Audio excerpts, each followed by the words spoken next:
Hi, I'm Andy Durazo. This is Continuing Education Workforce Development podcast for Administration of Justice. With me today, I have Manny Santoyo. He is the department chair. And tell me about your department, Manny. Andy, good morning. Thanks for having me on. I appreciate it and highlighting our great department that we have at East LA College. So let me just tell you a quick thing about myself. This is my 21st year at East LA College, and we have a set of instructors and programs to help facilitate students go from ELAC students to careers in public safety. So what I'd like to share with the students is that we have four sections within the AJ department. Our biggest and most popular section, obviously, is the criminal law emphasis.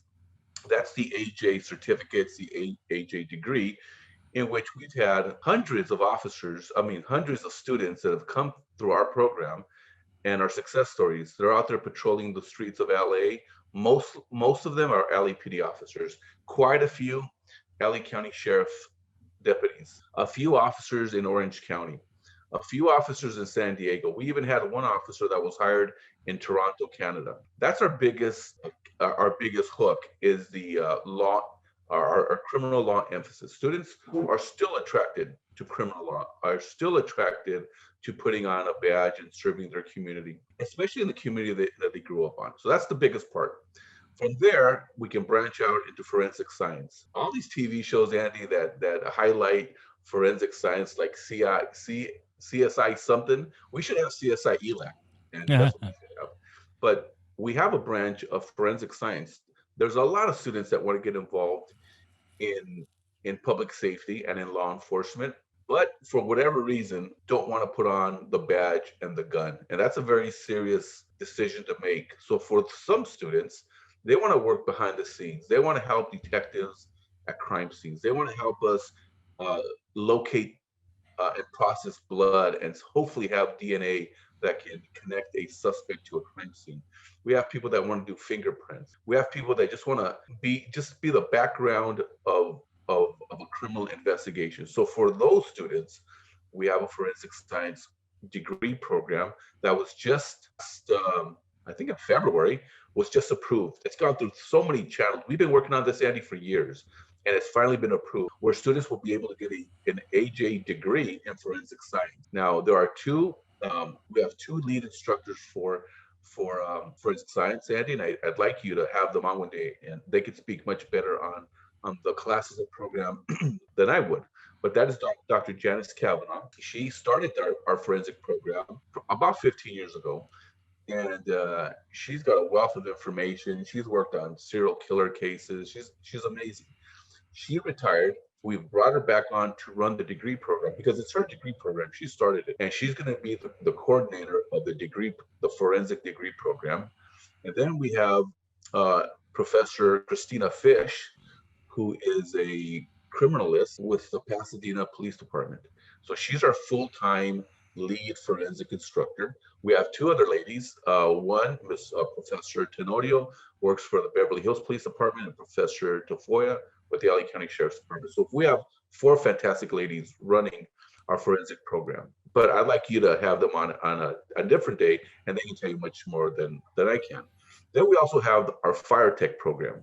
Our fire tech program is run by Captain Jason Lozea, who's a captain and I think about to be promoted to battalion chief at the Long Beach Fire Department.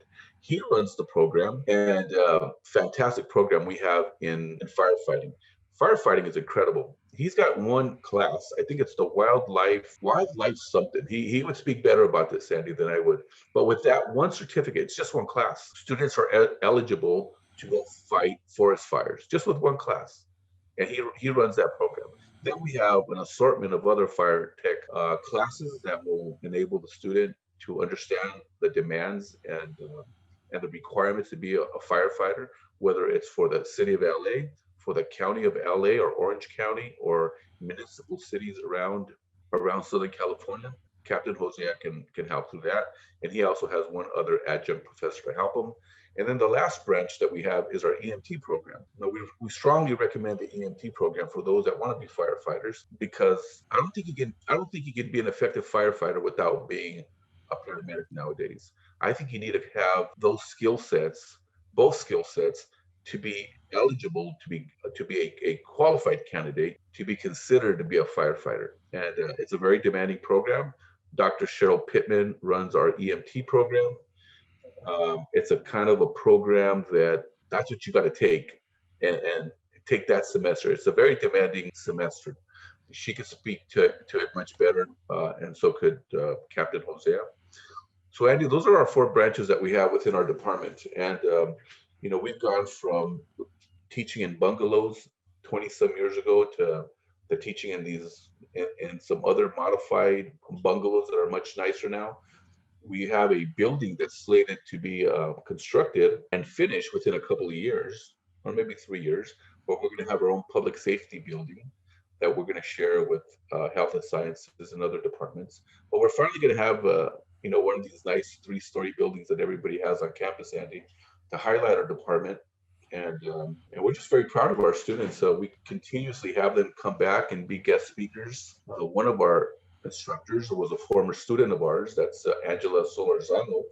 Has a strong desire for students to enter the probation department field, and we hired one of our own. We hired one of our students, and she's been teaching with us now. I'm gonna guess 10 years now, and we have a strong group of instructors, and but most of us have been there 20 years plus. Andy, time flies, and some of us are gonna think about retirement pretty soon, and so we need to have a branch of students to take our place. First, they have to go get their years in patrol or the years in firefighting. They need to be very well experienced before they ever think about becoming college professors. But the time to think about it is now, and we have several fantastic students that have graduated and are working the field, that have gone on to get their bachelor's degree, and some are working on their master's degree because they're following the advice. They know that we can't teach forever. And there's going to be some positions, not now, probably 5-10 years down the line, where many of us will start thinking about retiring. And being a college professor is right up there with my 27 years that I did with the LEPD. I mean, I was very blessed to be in the LEPD for 27 years and to have retired. And along those same lines of being active with the LEPD, Andy, I was also teaching. I think 20 of those 27 years or so, I was also at ELAC full-time professor. And I just figured out how to do both careers. And now I let go of one career, and now I'm only doing this career. And we just have a fantastic Well, department and fantastic opportunities for those that are looking for a career where you don't need a 4-year degree, to be honest. We can get students rolling with our many certificates that we have and get them into an entry level public service or public safety career. And everybody's making, to start off, 60,000, I think, Andy. It's a dangerous field, as you know, a lot of controversy, and not easy on the body, and not easy on many aspects. But if somebody's looking to make a difference in their community, a difference in their family, like most of us that I know grew up in areas where we were not wealthy people. Part of me being a cop was to help my parents out and help them, um, you know, in upward mobility, whether it's in housing or whether it was in finances. Sometimes as we get older, our generation has to help out our parents, and that's what some of us have done. And it's a great honor to be able to help your parents, help your community, and then if you decide that raising a family for yourself is what you're looking at, then it gives you great opportunities for your family and your children. So that's what we're trying to do. We're trying to help our students get a career, Andy. We're trying to help them serve their community and make a honorable and honest living while doing it. so other than the financial aspects, are there other rewards? Is there helping your community? What kind of rewards does that bring in? Well, Andy, living in areas where our students live, in areas that I grew up in Pico Rivera. I went to Rio Hondo College. I went to Cerritos College. Most of my career I spent in South Central LA. Um, Apart from the financial rewards, there's a lot of crime that happens in our communities. Most people in our communities are just good, hardworking people. They're just trying to make it, Andy. They're just trying to survive living in South Central or Boyle Heights or East LA. And there's a segment of people that take advantage of them, whether it's through violent crime or financial crime. And some of the things that I enjoyed the best working the streets were just helping people out, helping them get out of the situation that they have either put themselves in or they have been victimized. And so interviewing people, helping people that look just like you, and you actually do help them out, and they appreciate it. When you start, especially somebody like me that I speak Spanish, where they feel a little bit apprehensive in speaking with you or embarrassed because their English isn't so good. And when you start talking to them in Spanish, it really it puts a smile on their face. And even though they might be going through a miserable time, that they see somebody like themselves. Um, it's a nice feeling. I remember I've interviewed people and helped people that were from my dad's hometown and my mom's hometown, and when I tell them that I know what they're talking about, it makes a big difference. A lot of people talk about the bond that we have to build with the community. Well, that bond starts with the officer. It doesn't really start with the victim. They're the ones that have been victimized, or they're the ones that don't trust you. That bond needs to start with the officer. That relationship, setting up the rapport. So helping kids out of the tough life that sometimes we are handed. We're very generous at East LA College. We have our AJ Club, where in the club we are very charitable. I don't know, Andy, if you know where the Maravilla Housing Projects is, right next to the college. Every Thanksgiving, our students and our staff of instructors, we put together over 200 turkey dinners every Thanksgiving. Uh, those are all those turkeys and all the fixings that goes with a Thanksgiving dinner are all donated by our students. Even the college gives us a little money, I think, and we provide a big frozen turkey and everything that goes with it. Our students show up the Wednesday before Thanksgiving with our staff and our kids. Some of us that have kids go in there and help out, and they pack up a big box, and then everybody who has a truck, we load them up on trucks and we drive them over to Maravilla, and we have the coordinator there. We unload the boxes and give it to them. We don't stick around and see the delivery because that's really later in the afternoon.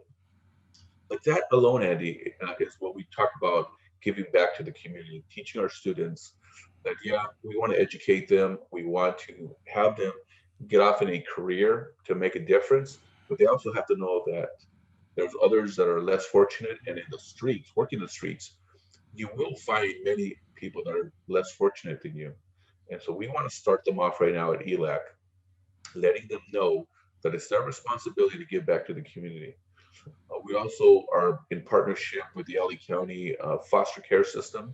There's lots of kids in foster care that come Christmas time, they don't have much, and so we put our funds together either through our AJ Club fundraising, and we give we give a lot of gifts to kids that are in the foster care system.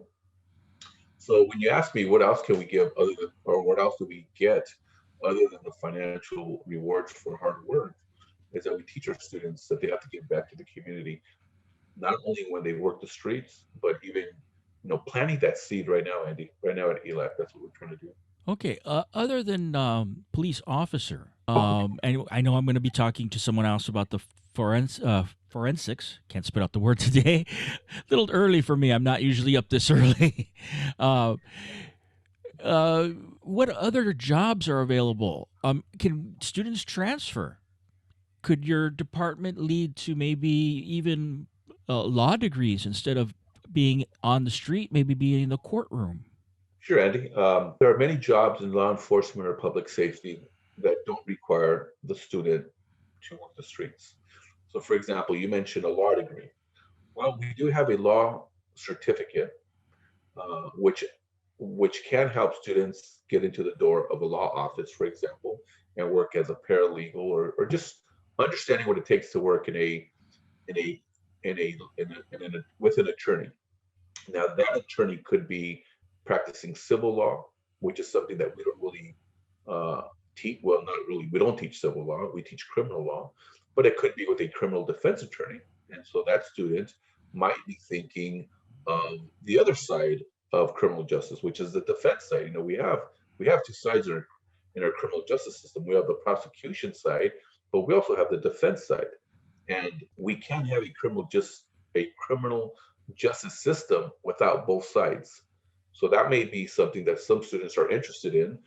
However, in all honesty, to be a criminal defense attorney takes a lot more work.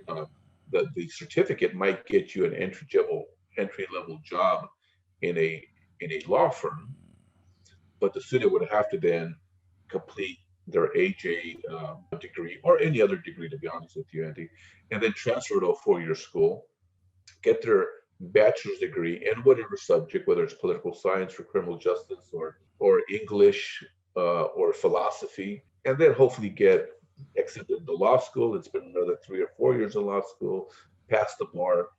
So that takes an incredible amount of work, Andy, but it doesn't mean it can't be done.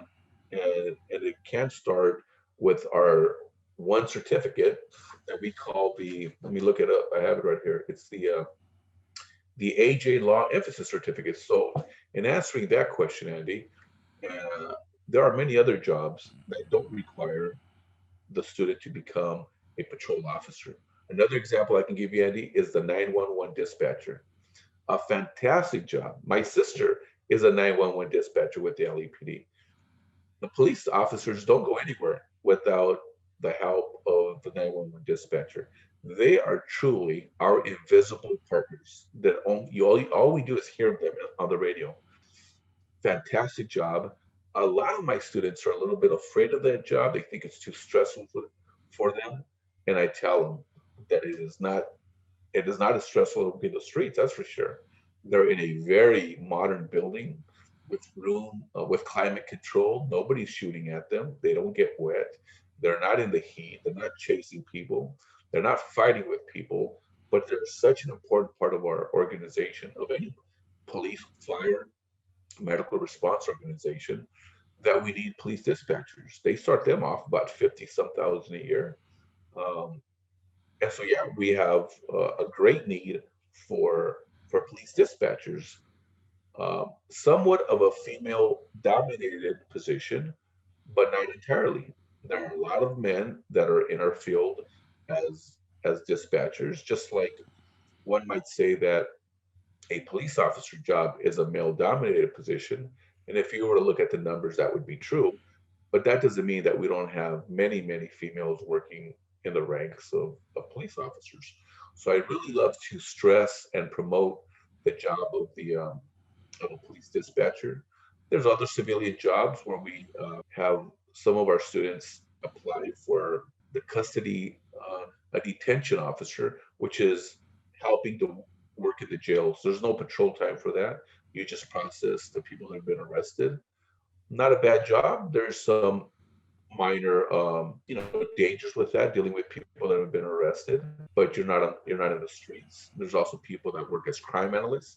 Those are the ones that look at our crime stats. It's all computer work, data entry work.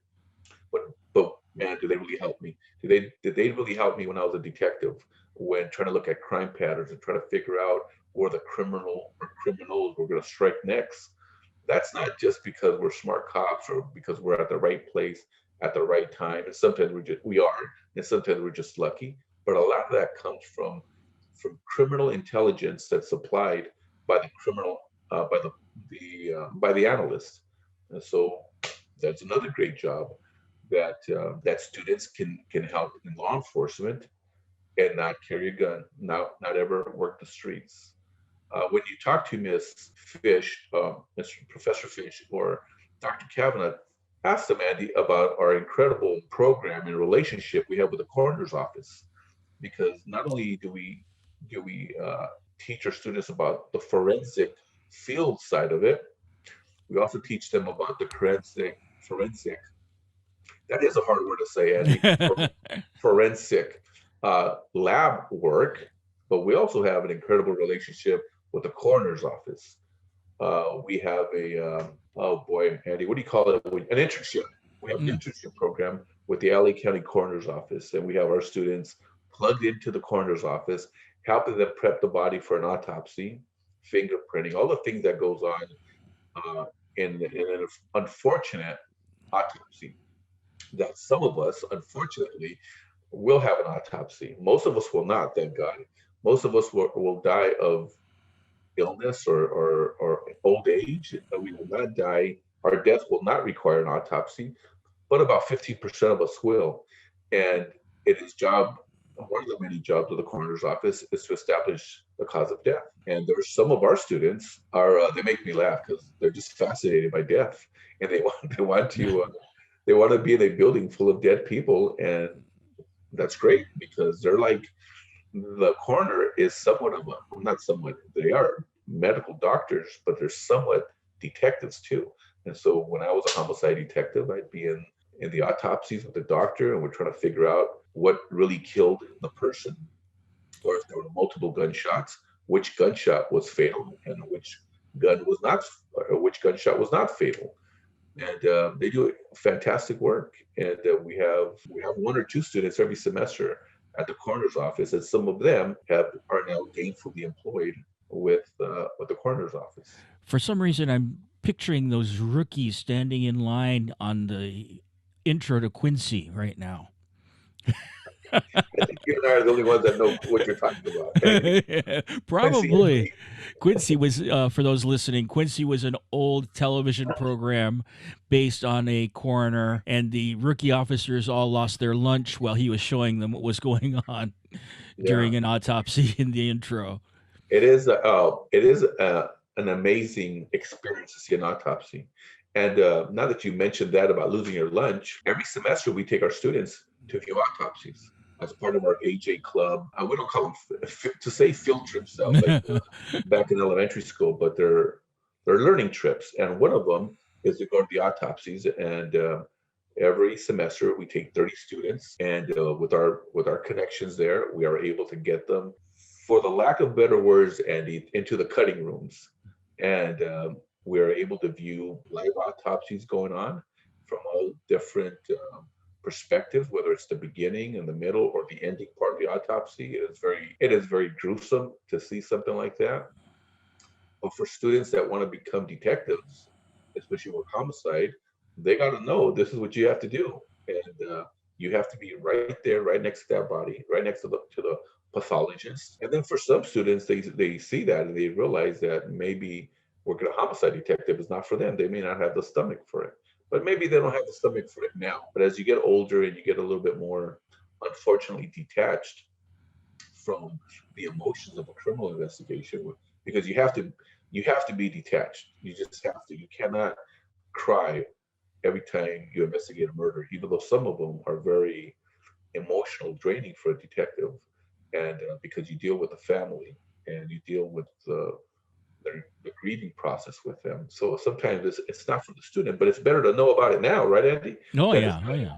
years and years figuring out that you're trying to pursue something that maybe later on in life you may not be cut out for it. So that's one of our learning trips that we take, which I don't know anybody who can get their college into the coroner's office, Well, but we do uh, it. unfortunately, Zoom limits me in my time, so we're running short on time right now. So I'd like to ask you one last thing. Especially since we're such on a down note, I want to kind of bring this up a little bit. What makes the degree or the certification from East Los Angeles College special and different from anywhere else? Well, we're one of the largest, community colleges in the country, and we're one of the largest AJ programs in the country. We don't have a police academy like Rio Hondo or Fullerton College. We're a straight academic program, and we have such an incredible reputation that we get recruited. Every year we have a law enforcement or public safety recruitment day where we get 50 or so agencies from all over the state and some from out of the state because they know of our reputation. And we get departments from Nevada, Arizona, and then within our own state of San Francisco and up and down the state. They just know of ELAC. They know of the quality of the student that we bring. And Texas. Texas loves to come. Dallas PD loves to come down here and recruit our students. So there are many other colleges that they could be going to, and I'm sure they do. However, they are very impressed with our level of instruction and our level of students that we develop. And I think that when you say you're from ELAC, and you're an ELAC AJ student, they know of ELAC. And I know you're short on time, but I'll give you one example. I had a personal problem not too long ago where I had to call the cops. I had to call 911 in Long Beach. And Andy, the first two cops that showed up, they were ELAC students. One of them was one of my students, and I didn't recognize him because he had his face cover on. But when he said, "Santoyo, what's up?" And I looked at him, I couldn't recognize him. And when he pulled his face mask down, I recognized him. He was my student about 4 years ago. And the second officer showed up, was an ELAC student. He wasn't my student, but he was Wayne Posner, my vice chair. So I called 911, and two ELAC students show up. I mean, if that's not a testament to That's a great story. and that they showed up and helped me with my personal problem. That's awesome. Yeah, I think so. Well, I'd like to thank you for your time. I'd like to ask anybody listening, please come down, check us out, talk to Mr. Santoyo if you get a chance. If not, at least just come and look at us. We've got a great program. We've got a great leader. And I will be talking to these other people about the other divisions within the department. And we will be back.